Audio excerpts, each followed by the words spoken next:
Hi, I miss you. Ito kanawag. Ibigay kasi sa inyo ba? Kani ma'am, kanang sa tulad na lang, siyempre, wa pa man ta nakalingkod ni sa akong pagpaningkamot lang po ana. Pero like I said lagi, medyo dol. Halos tanan gyud ako pang medyo gidola nga nang medyo akong ginatagag pagtagag kani yung may ngani kay. Siyempre ako na nang pugoy anak ko, takabalo ko ba sa balyo bitaw nang mag-biskwila ka ba. Tapi sa bala pag usay ginagmay, itong last galing ayo kay mong gituan, bisag pintal lang to or uban pang mga kuan medyo ako na ginantabang sa mga estudyante.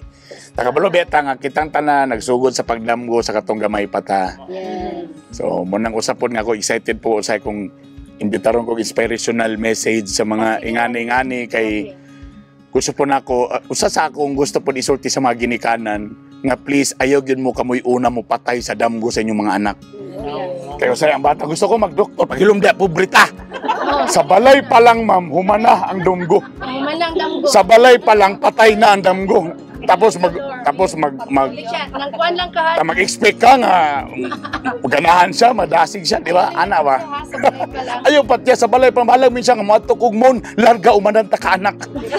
Balag ikaw nga nabuang naman suni kong anak siguro pero para nako sagdi kay libre man mangarap. Yes. Okay?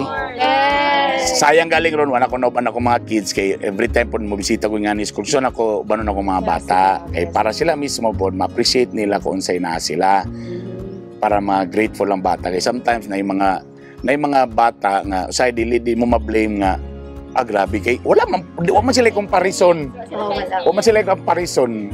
Ang usa ka tao di niya ma-appreciate ang sapatos kung daan na sa nagsapatos pero katong nagchinilas pa ta ma-appreciate nato ang sapatos, di ba? Ana raman na siya. So mo na itong gusto. Do ginagmay pa man ni. Pero tama no. Tanang mabot ang panahon nga makadonate yung tao kuan dream building para more students na makaano no. And makainganyo punta sa ubang mga tao nga mga bandiya nga maka diba? Galing, no? Ang problema lang ganin nakamastanan, yung kabalo kasi pula og lipstick or dili.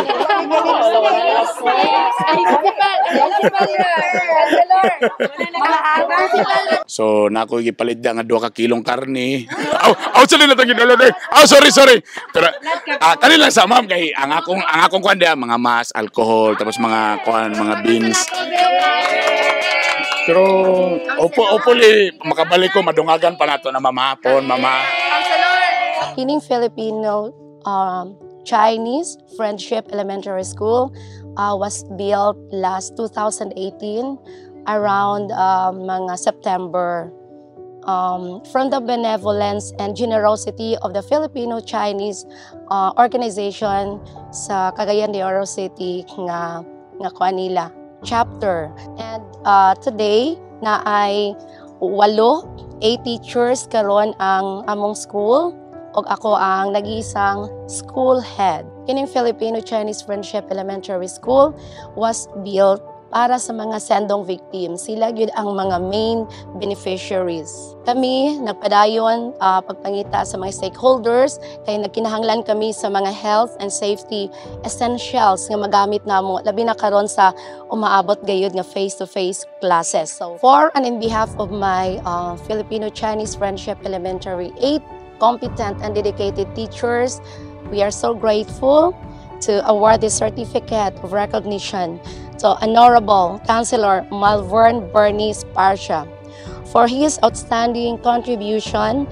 to PhilChai in our Wanted Stakeholders Program, for being a stakeholder whose generosity and benevolence contributed much in the improvement of the learners in the school for the school year 2021-2022. Thank you very much, Councilor Bernie.